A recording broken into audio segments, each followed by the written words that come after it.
உலகெங்கும் நிறைந்திருக்கும் தமிழ் நேயர்கள் அனைவருக்கும் எமது மனமார்ந்த வணக்கம். நான் உங்கள் ஜோதிடர் அந்தியூர் சுதாகர், பாரம்பரிய முறை ஜோதிட ஆராய்ச்சியாளர். விஸ்வாவிசு வருடம் தமிழ் வருடம் 2025 4வது மாதம், அதாவது ஏப்ரல் மாதம் 14ஆம் தேதி பிறக்கக்கூடிய இந்த வருடம் சித்திரை 1 திங்கட்கிழமை அன்னைக்கு பிறக்கக்கூடிய அமைவு. இதில் பார்த்தீங்கன்னா மேஷ லக்னத்தில் இந்த வருஷம் பிறக்குது, சுவாதி நட்சத்திரம். இந்த வருடம் மீன ராசி என்பவர்களுக்கு எப்பேற்பட்ட பலனை அளிக்கப் போகுதுன்றது இந்த காணொலியில் தெளிவாக விவரமாக நம்ம பார்க்கலாம்.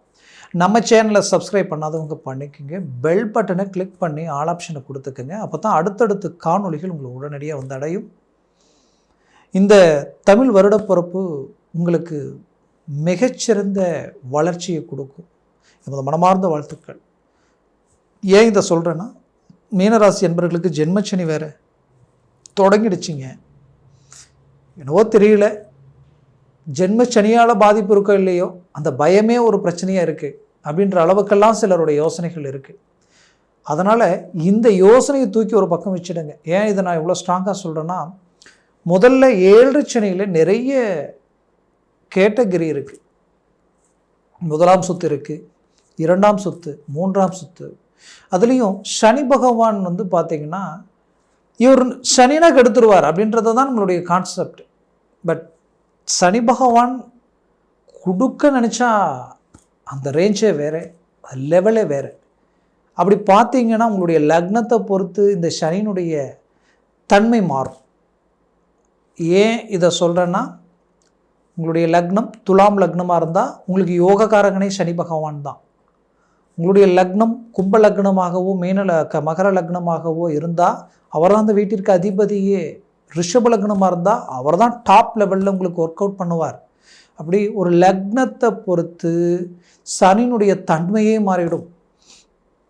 அப்போ ஒருவேளை உங்கள் லக்னத்துக்கு இந்த சனி பகவான் சுபராக இருந்துட்டால் கண்டிப்பாக இந்த 7 சனி தொடங்கினதுலேருந்து நீங்கள் டாப் லெவலில் எல்லாருக்கும் சொல்லலை, பர்டிகுலராக நான் சொல்கிறேன், அவங்க டாப் லெவலில் இருப்பாங்க. அந்த லெவலுக்கு பூமி வீடு கட்டக்கூடிய வாய்ப்பு. சிலர் வீடு கட்டிகிட்டு இருப்பாங்க, சிலர் பூமி வாங்குறதுக்கு அட்வான்ஸ் பண்ணியிருப்பாங்க, கட்டின அட்வான்ஸுக்கு உண்டான முயற்சிகள் எடுத்து கரையும் பண்ணணுன்ற முயற்சி எடுப்பாங்க. இப்படி நிறைய விஷயங்கள் இதில் இருக்குது. சிலர் தொழில் ரீதியில் இறங்கி ஹார்ட் ஒர்க் பண்ணுவாங்க, ஆனால் மன உளைச்சலோடு தான் இருப்பாங்க. இப்போ நான் சொன்ன இல்லைங்களா, இவங்க எல்லாருமே மன உளைச்சலோடு தான் இருப்பாங்க. ஏன்னா அந்த இலக்கை அடையணும்னா அது சின்னதில்லை. ஒரு வீடு கட்டுறது சின்னதில்லை, வீட்டை கட்டிப்பார், கல்யாணத்தை பண்ணிப்பாருன்னு சொல்லுவாங்க. அப்படி இந்த திருமண முயற்சியும் சரி, வீடு கட்டக்கூடிய முயற்சியும் சரி, ஒரு பூமி வாங்குகிற முயற்சியும் சரி, ரொம்ப ஹார்ட் ஒர்க்கு தான் அது. அப்போது அப்பேற்பட்ட விஷயங்கள் வந்து ஈஸியாக கொடுக்குற வாய்ப்புகள் சனி பகவானால் கிடைக்கும். அதனுடைய முயற்சிகள் சார்ந்து அவங்க செய்துக்கிட்டு இருப்பாங்க. அப்போது இந்த மாதிரியான ஒரு சில நல்ல விஷயங்கள் நம்ம லக்னத்திற்கு சுபராக இருந்தால் அவங்களுக்கு இந்த சனி பகவானால் நல்லது நடந்தே தீரும். அதே போல் உங்கள் வாழ்க்கையிலையும் சனி பகவான் இந்த இடத்துக்கு வந்துட்டார் அப்படின்னு நீங்கள் நினச்சி வருத்தப்பட வேண்டாம். ஒருவேளை உங்களுக்கு ரிஷப லக்னமாக இருந்துட்டா அது வேறு மாதிரியான இந்த சனி உங்களுக்கு பாசிட்டிவாக வேலை செய்ய ஆரம்பிச்சிடும். அது மட்டும் இல்லை, ரிஷப லக்னமாக இருந்தாலே இவர் யார் உங்களுக்கு 10 9 பாக்யாதிபதி இல்லையா? அப்போ உங்களுக்கு அவர் சகல மேன்மைகளை கொடுக்க ஆரம்பிச்சிடுவார். அதே போல் துலாம், அதே போல் மகரம், கும்பம், தனுஷாக இருந்தால் இன்னும் ஓகே. இப்படி நிறைய விஷயங்கள் இருக்குது. அதனால் தயவுசெய்து அந்த மைண்ட் செட்டை தூக்கிடுங்க, முயற்சி எடுங்க. 2ஆம் சொத்து 7 சனி பொங்கும் சனியாக இருக்கும். அதனால் மேன்மைகள் கிடைக்கக்கூடிய வாய்ப்புகள் இங்கே இருக்குது. சரிங்க, இது எப்படி இருக்குது, அர்த்தாசிரம குருவாக ஒரு பக்கம் போய் உட்கார்றாரு குரு பகவான், அதனால் ஏதாவது பிரச்சனை இருக்கான்னு நினச்சிங்கன்னா கவலைகள் வேண்டாம். அர்த்தாசிரம குருவாக இருந்தாலும் குரு பார்வை கோடி நன்மைகள் அளிக்கும். அப்போது 4ஆம் வீட்டில் குரு நிற்கிறதுனால என்ன நடக்கும்னா, சுக சம்மந்தப்பட்ட விஷயங்களில் சற்று பாதிப்புகள் இருக்கும். உங்களுடைய அந்தஸ்து, மரியாதை, கௌரவம் எங்கே டவுன் ஆகிடுமோன்ற ஒரு பயம் உங்களுக்குள்ளே இருக்கும். இது கடந்த ஒரு வருஷத்துலேயே அது இருந்து தான் இருக்கும். கடந்த ஒரு வருஷத்தில் உங்களுக்கு எதிரில் நின்று பேச தகுதி இல்லாதவன்லாம் உங்களை விமர்சனம் பண்ணக்கூடிய நிலைமைக்கு நீங்கள் ஆளாயிருப்பீங்க. அது மட்டும் இல்லை, நீங்கள் எடுத்த முயற்சிகள் எல்லாம் பெரிய லெவலில் ஹார்ட் ஒர்க்கில் எல்லாத்தையும் பண்ணியிருப்பீங்க. ஆனால் பார்த்தா அதனுடைய ரிசல்ட் ஒன்றுமே இல்லை. நான் இவ்வளோ நாள் கஷ்டப்பட்ட பாடு ஒன்றுமே இங்கே இல்லையே, நான் போட்டது கூட எடுக்க முடியலையே. ஆனால் உங்களோட வேலை செஞ்சவங்க, உங்ககிட்ட வேலை செஞ்சவங்க நல்லா இருப்பாங்க, அவங்க வளர்ச்சி அடைஞ்சிருப்பாங்க. பட் நீங்கள் பார்த்தீங்கன்னா போடுறது தான் தெரியுது, எதுவும் எடுக்க முடியலன்ற அளவுக்கு சில பாதிப்புகளை சந்திச்சிருப்பீங்க. அப்போது இந்த 3ல் இருந்த குருவாலேயே அந்த பாதிப்புகளை நீங்கள் சந்திச்சிருப்பீங்க. அதுலேயும் லக்னத்தில் வேற ராகு வேறையா. இந்த ராகுவும் இப்போ வரக்கூடிய 18ஆம் தேதி மே மாதம் பெயர்ச்சி ஆறார். அப்போது இந்த ராகு கடந்த 1.5 வருஷத்துக்கு தானே இருந்தார். இவர் சடனாக ஒரு முடிவு எடுக்கிறது, சடனாக ஒரு சில விஷயங்களை கமிட்மெண்ட் பண்ணுறது. இதில் போட்டால் இந்த இன்வெஸ்ட்மெண்ட்டில் போட்டால் பணம் வரும் அப்படின்னா ஓகே வருது, வளர்ச்சி தானே போட்டதுக்கப்புறம் பார்த்தா அது இன்னைக்கு வரைக்கும் எடுக்கவும் முடியல, ஒன்றும் பண்ண முடியல, என்ன செய்யறதுனே தெரியல. இதனால் வாங்காத கடனுக்கு வட்டியை கட்டுற மாதிரி இங்கே வாங்கி அங்கே வாங்கி அதை வாங்கி இதை வாங்கி இருக்கிற பிரச்சனை தான் அதிகமான மாதிரியான நிலைமை. இந்த ராகு ராசியில் இருந்தாலும் என்ன பண்ணுவார்னா சடனாக உங்களை கோவப்படுத்திடுவார். நல்லா இருப்பீங்க, நல்லா பேசிகிட்டு இருப்பீங்க, சடனாக உங்களுடைய லைஃப் பார்ட்னர்கிட்ட உங்களுடைய ஃபேஸை காட்டிடுவீங்க. அப்போது உங்களுக்குள்ள ஒரு மிஸ் அண்டர்ஸ்டாண்டிங், கிட்டத்தட்ட ஒரு வாரம் 10 நாள் ஒரு மாதமே பேச்சுவார்த்தை இல்லாத அளவுக்கு ஒரே வீட்டில் இருந்து நிம்மதி இல்லாத மாதிரி இருக்கும். அதே போல் பார்ட்னர்ஷிப் தொழில் ரீதியில் இருக்கிறவங்க கிட்ட நாம் நல்லதே சொல்ல போனாலும் அவங்க புரிஞ்சிக்காமல் நமக்கு சில சூழ்ச்சிகள் 7ஆம் வீட்டில் கேது இருக்கு இல்லையா, அப்போ நடக்கும். அதை பார்த்து கொஞ்சம் நாசூக்காக அதை இறங்கி ஹேண்டில் பண்ணுறதை விட்டுட்டு டைரெக்டாக இறங்கி ஃபேஸ் பண்ணும்போது அது சங்கடத்தில் போய் முடிஞ்சிடும். இப்படி நிறைய விஷயங்கள் இந்த ராகுவால் உங்களுக்கு பாதிப்புகள் உண்டாக்கிடுச்சு. இந்த பாதிப்பு அது மட்டும் இல்லை, உங்களுக்கு வேண்டியவங்களை சார்ந்தவங்களை நீங்கள் இழக்கிற மாதிரி எல்லாமே சில பாதிப்புகள் கடந்த காலகட்டங்களில் நடந்தது. ஓப்பனாக சொல்லணும்னா எதிரிக்கு கூட இந்த நிலைமை வரக்கூடாதுன்ற அளவுக்கு சில பாதிப்புகளை கடந்து வந்தீங்க. உங்களை தவிர வேற யாராலையும் இதெல்லாம் ஃபேஸ் பண்ணி இந்த அளவுக்கு வந்து ஸ்டாண்ட் பண்ணி நிற்க முடியாது. பட் நின்று இருக்கிறீங்க. இப்போவும் இவ்வளோ கஷ்டத்தையும் கடந்து வந்தீங்க. உங்கள் இடத்துல வேற யார் இருந்தாலும் அவ்வளோதான் நினச்சிருப்பாங்க. ஆனால் இப்போது நீங்கள் வைராகியத்தில் இருக்கக்கூடிய இந்த நிலையில், இந்த வருடத்தில், இந்த கிரகத்தில் குறிப்பாக பார்த்தீங்கன்னா உங்களுக்கு ராகு கேது பெயர்ச்சி உங்களுக்கு ரொம்ப பாசிட்டிவ். அதுலேயும் 7ஆம் வீட்டில் இருக்கிற கேது 6ஆம் வீட்டுக்கு போக போகிறார். 6ன்றது சத்ரு சம்மந்தப்பட்ட இடம். கண்டிப்பாக கடன் பிரச்சனைகள் தீரப்போகுது, அதில் எந்த மாற்றமும் இல்லை. ரொம்ப நாளாக தீராத பிரச்சனை தீரக்கூடிய நிலைமைகள் உருவாகும். உங்களுடைய எதிரிகள் உங்களை விட்டு விலகக்கூடிய காலமாக இருக்கும்.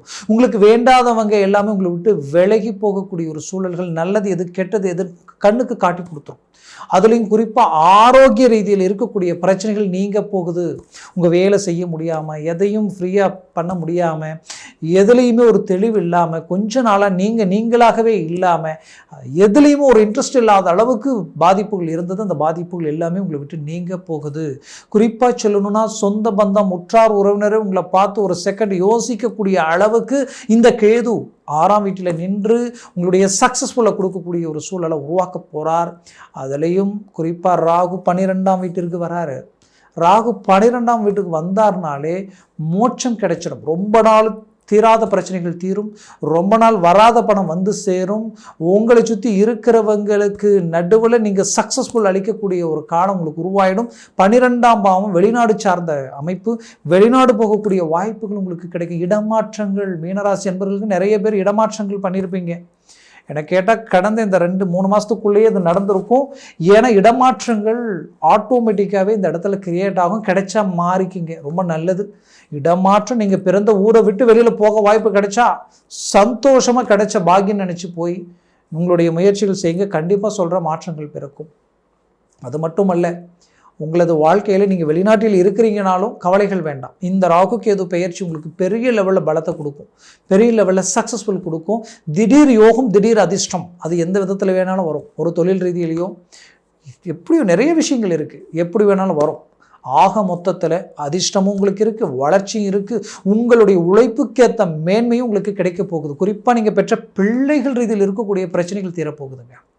ஏன்னா ரொம்ப நாள் அவங்களுடைய வளர்ச்சி, அவங்களுடைய மேன்மை, அவங்களுடைய முயற்சி எதுவுமே பலனளிக்கலைன்ற குழப்பத்தில் இருந்தீங்க. அதனால் கல்வி ரீதியில் அவங்க வளர்ச்சி அடைய போகிறாங்க, பிரகாசம் அடைய போகிறாங்க. அதே நேரத்தில் திருமண வயதில் இருக்கிறவங்களுக்கு திருமண வாய்ப்பு கைக்கூடி வரப்போகுது. குறிப்பாக வேலை உண்டான முயற்சிகளுக்கு கண்டிப்பாக வேலை கிடைச்சி ஒரு நல்ல ஒரு பர்மனெண்டடான நிலையில் நிற்க போகிறாங்க. அதை கண்டு பூரிப்படையக்கூடிய அளவுக்கு பெற்றோர்களுக்கு ஒரு நல்ல மேன்மைகள் அளிக்கும். குறிப்பாக சொல்லணும்னா கடந்த காலகட்டங்களில் இந்த ராகு இங்கே இருந்து குறிப்பாக உங்களுக்கு சனி பகவான் 12ஆம் பாவத்தில் நின்னதுனால என்ன ஆயிடுச்சுன்னா, இந்த 3ஆம் பாவத்தில் இருந்த குரு பகவானால் பெற்ற பிள்ளைகள் உங்கள் பேச்சை மீறி அவங்க ஒரு சில முடிவுகள் எடுத்து அதனால் குடும்பத்தில் இனம் புரியாத வழி வேதனைகளை சந்திக்கக்கூடிய நிலைமைக்கு ஆளாயிருந்திருப்பீங்க.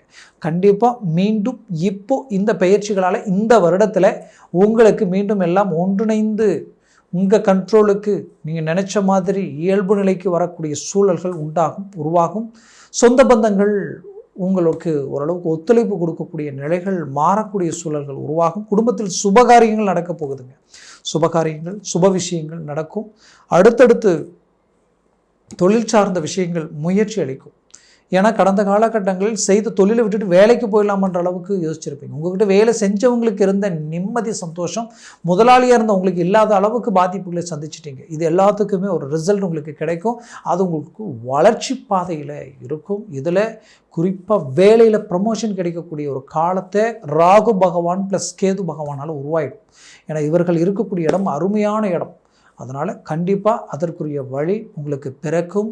குறிப்பாக சொல்லணுன்னா டாக்குமெண்ட் சம்மந்தப்பட்ட பிரச்சனைகளும் அதே நேரத்தில் பூமி சார்ந்த ரீதியில் இருக்கக்கூடிய சிக்கல்களும் பூர்வீக சம்மந்தப்பட்ட சொத்துக்களில் இருக்கக்கூடிய சிக்கல்களும் தீரக்கூடிய ஒரு காலமாக இது இருக்க போகுது. அதனால் முயற்சிகளை ஸ்ட்ராங் பண்ணினால் போதும். நல்ல ஒரு சக்ஸஸ்ஃபுல் உங்களுக்கு இருக்குது. மீனராசி அன்பர்களே, உங்களை விட்டு உங்களுக்கு பிடிச்சவங்க விலகி போயிட்டாங்கன்ற வருத்தம் ஒரு புறம் இருந்தாலும் அவர்கள் மீண்டும் உங்களை இணையக்கூடிய ஒரு வாய்ப்புகள் உங்களுக்கு கிடைக்கும். கடந்த காலகட்டங்களில் நட்பு ரீதியிலையும் பார்ட்னர்ஷிப் ரீதியிலையும் நடந்த சில துரோகங்களுக்கு பதிலடி கொடுக்கக்கூடிய காலமாக உங்களுக்கு வரக்கூடிய காலம் இருக்க போகுது. தயவு செய்து ஒரு நெகட்டிவை வச்சுக்கிட்டு கிடைக்கக்கூடிய நிறைய பாசிட்டிவை மிஸ் பண்ணிட வேண்டாம். அதனால் இந்த வருடம் நமக்கு பாசிட்டிவாக இருக்க போகுது. நல்ல இலக்கை நோக்கி நம்ம பயணம் பண்ண போகிறோம். வெற்றி அடைய போகின்ற நம்பிக்கையோடு இறங்கி செயல்படுங்க. 100% குடும்பத்தில் நல்ல காரியங்களும் வளர்ச்சி முன்னேற்றங்களும் மன நிறைவான நிம்மதி சந்தோஷத்திற்குரிய ஒற்றுமையும் உங்களுக்கு கிடைக்க போகுது. ஆக மீனராசி அன்பர்களின் வாழ்க்கையில் ஒரு மாபெரும் திருப்பங்கள் உண்டாகக்கூடிய ஒரு வருடமாக இது இருக்கும். நான் சொன்ன பலன்கள் கோச்சார ரீதியில் சொல்லியிருக்கிறேன். ஜனன ஜாதகத்தை கொண்டு பலன்கள் மாறுபடும். நான் முதல்லையே சொன்ன மாதிரி ஒரு லக்னத்தை பொறுத்து சில விஷயங்கள் மாறுபடுறது உண்டு. அப்போ திசா புத்திகள் இருக்குது. அதனால் ஜனன ஜாதகத்தை பார்த்து ஒரு முடிவெடுங்க. அது ஆகச்சிறந்ததாக இருக்கும். பார்க்கணும்னு நினச்சிங்கன்னா கீழே இருக்கக்கூடிய கான்டாக்ட் நம்பருக்கு கால் பண்ணி முன்பதிவு செய்து வாட்ஸ்அப் மூலமாக உங்கள் ஜாதகத்தை அனுப்பி தெளிவாக விவரமாக கேட்டு தெரிஞ்சுக்கிங்க. அதை சார்ந்த முயற்சிகள் எடுங்க. அது மிகச்சிறந்ததாக இருக்கும். ஆக மீனராசி அன்பர்களின் வாழ்க்கை வளமாக அமைந்திட எமது மனமார்ந்த வாழ்த்துக்கள். நன்றி, வணக்கம். மீண்டும் சந்திக்கலாம்.